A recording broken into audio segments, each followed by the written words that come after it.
এরকম ডেলিশিয়াস কাঁঠালের কোষের মতো এই পিঠাটা কী দিয়ে বানাইছি? অবশ্যই তো কাঁঠাল দিয়ে, জাতীয় ফল কাঁঠাল দিয়ে বানাইছি। আর এই জাতীয় ফল কাঁঠাল দিয়ে কীভাবে এই পিঠাটা বানাইছি অবশ্যই দেখতে হলে পুরো ভিডিওটা কন্টিনিউ করবেন। আসসালামু আলাইকুম এভরিওয়ান। এটা হচ্ছে কাঁঠাল,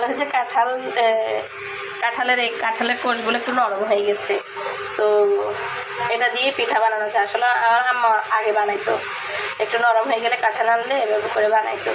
তো অনেকদিন পরে আমিও ট্রাই করলাম, আর এটা এই যে এভাবে করে করা হয়েছে আর কি, ঝাঁপিতে করে। করার টাইমে আসলে করা হয় না, ভুলে গেছি, তো আন্টি করে দিছে, তো এই জন্য এই ফাইনাল লুক হচ্ছে এটা। আমের মতো দেখা যাচ্ছে। দাও চিনি দাও। আসলে এগুলো হচ্ছে পরিমাণ মতো, পিঠা যে কোনো রান্না বান্না হচ্ছে পরিমাণ মতো। আমি পরিমাণ মতো চিনি দিচ্ছি।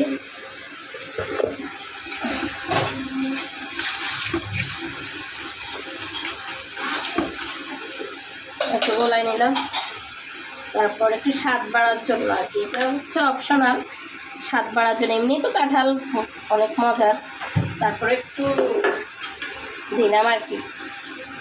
আমরা তো নোয়াখালীর মানুষ, মুখরোচক বেশি, একটু দুধের গুঁড়া দিলাম। তারপর এটা হচ্ছে আটা দিয়েও করা যায় এক্সট্রা, চাউলের গুঁড়া দিয়েও করা যায় এক্সট্রা, যার যেমন অভিরুচি। আমি কিন্তু দুইটাই দিব, তাহলে পিঠাটা হবে কি একদম সফট হবে না, আবার একদম শক্তও হবে না। ঠিক আছে, মানে না ডিম কিনলে গেলে দিলে অপশনাল, এটা তো ডিম দেন না। তারপর হচ্ছে মিক্স করে নিতেছে।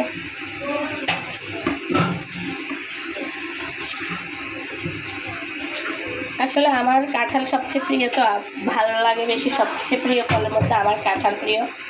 ঠিক আছে, তো অনেকে বলবে জাতীয় ফল তো প্রিয় হবে না, অনেকে আবার পছন্দ করে না, অনেকে খাইতে পছন্দ করে না। তো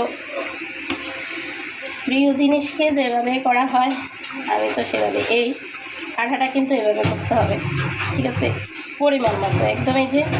এই যে নরমও না শক্তও না, তাহলে পিঠাটা কিন্তু সফট হবে, খাইতে টেস্ট হবে, ভালো লাগবে বেশি। ঠিক আছে, বাকিটা তেল দিয়ে দিচ্ছি, এভাবে করে দিতেছি আর কি, একটু যেন সুন্দর আর কি দেখার জন্য। এমনি আদার্স আপনি এটা হচ্ছে হাতের কারিশমা, যেমন দিবে